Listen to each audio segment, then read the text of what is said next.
Hi, welcome to ஃபுட்ரெஸ் channel. எல்லோரும் எப்படி இருக்கீங்க? இன்றைக்கி சண்டே ஸ்பெஷல் ஃபிஷ் ஃப்ரை. அதுக்கு நான் கிழங்கான் ஃபிஷ் எடுத்திருக்கேன்.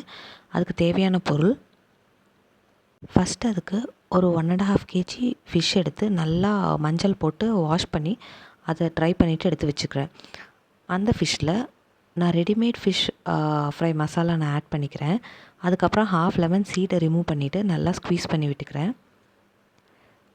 லெமனை நல்லா ஸ்க்வீஸ் பண்ணி விட்டக்கப்புறம் ஒரு 1.5 ஸ்பூன் ஜிஞ்சர் கார்லிக் பேஸ்ட் நான் ஆட் பண்ணிக்கிறேன்.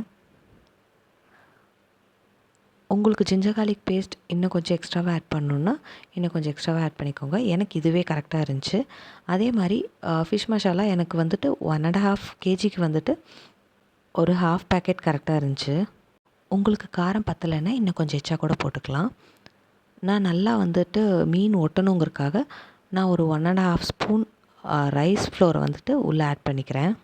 உங்களுக்கு readymade fish fry masala use பண்ணாமல் வீட்லேயே பண்ணுற மசாலா வச்சு எப்படி ஃபிஷ் ஃப்ரை பண்ணுறதுங்கிற வீடியோ வேணுன்னா நான் இதே மாதிரி இன்னொரு வீடியோ நான் வந்துட்டு என் சேனலில் அப்லோட் பண்ணியிருக்கேன். அதை போய் செக் பண்ணி பாருங்கள். வீட்லேயே ஈஸியாக ஃபிஷ் ஃப்ரை மசாலா நம்ம ரெடி பண்ணலாம். இப்போது நான் வந்துட்டு எல்லா மசாலாவையும் மீன் கூட நல்லா கலக்கி வச்சுட்டேன். அதை ஒரு 30 to 40 minutes க்ளோஸ் பண்ணி ஒரு ஓரமாக எடுத்து வச்சுக்கலாம். இந்த ஃபிஷ் வெரைட்டியை எங்கள் ஊரில் கிழங்கான் ஃபிஷ்ஷுன்னு சொல்லுவாங்க. உங்கள் ஊரில் அந்த ஃபிஷ் என்னன்னு சொல்லுவாங்கன்னு எனக்கு தெரியல. இந்த ஃபிஷ் பார்க்குறக்கு ரொம்ப சின்னதாக இருக்கும். இந்த ஃபிஷ்ஷில் சின்ன சின்னதாக இருக்கிறத ஃப்ரை பண்ணி சாப்பிட்டா ரொம்ப டேஸ்ட்டாக இருக்கும். நாங்கள் எடுத்துருக்கிறது கொஞ்சம் பெரிய பெரிய ஃபிஷ். இந்த மீனோட தலையும் வாலும் மட்டும் நான் தனியாக குழம்பு வைக்கிறதுக்காக எடுத்து வச்சுட்டேன். இப்போ 30 minutes ஆயிடுச்சு. எண்ணெய் சூடானோடனே நான் ஒவ்வொரு பீஸாக உள்ளே போட்டு பொரித்து எடுத்துக்கிறேன்.